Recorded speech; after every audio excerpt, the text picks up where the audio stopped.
Hello hello guys, दर्शन नमस्ते। के छ हालखबर हजुरहरूको? सन्चै आरामै होइसिन्छ हजुरहरू।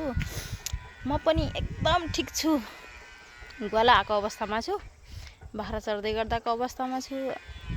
के गर्ने, टाइम पास गर्नु पर्यो। यसो भिडियो बनाएर भए पनि टाइम पास गर्नु पर्यो, हल्का रमाइलो।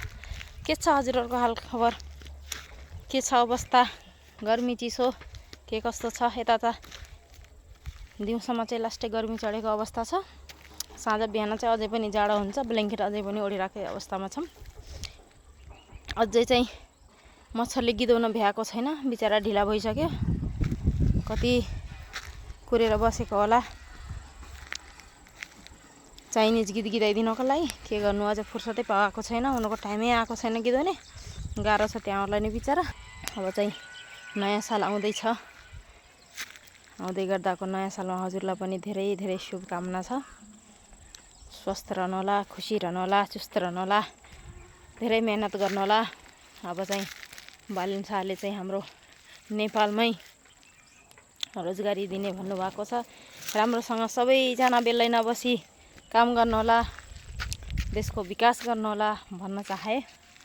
म पनि एकदम ग्वाला हिँडिरहेकै अवस्थामा छु। म पनि कुखुरा पाल्दैछु अनि बिजनेस चाहिँ भइराखेको छ थोरै थोरै। अनि अलिकति बिजनेस समय चाहिँ यसलाई पनि दिन पर्यो, नत्र भने पिर मान्ला भन्ने डर लाग्छ। बिचरा मेरो मोबाइल सबै ध्यान काममा मात्रै गएपछि त यसलाई कसले ध्यान दिने बिचरा है। त्यही भएर फेरि यसो पुरै दिउँसोको 12 घन्टा काम गरे पनि साँझ रातिको 1 घन्टा 2 घन्टा पनि यसलाई समय दिन पर्यो के। हजुरहरूले पनि निश्चय पनि त्यही हो न। दिउँसोमा चाहिँ अलिक कम टाइम दिने गर्नुपर्छ क्या। दिउँसोमा चाहिँ यसो पैसा कमाउने जुगाड लगाउनु पर्यो, खाना पर्यो, घुम्न पर्यो, लाउन पर्यो। अनि त्यसको लागि चाहिँ अलिकति मेहनत पनि गर्नु पर्यो। साँझ चाहिँ यसो खानासाना खाएर 1-1.5 घन्टा चाहिँ फेरि यसलाई पनि टाइम दिन पर्यो साथीहरू। म पनि यसै गर्छु। म पनि रातिमा मात्रै यसो एकछिन मोबाइल हेर्छु।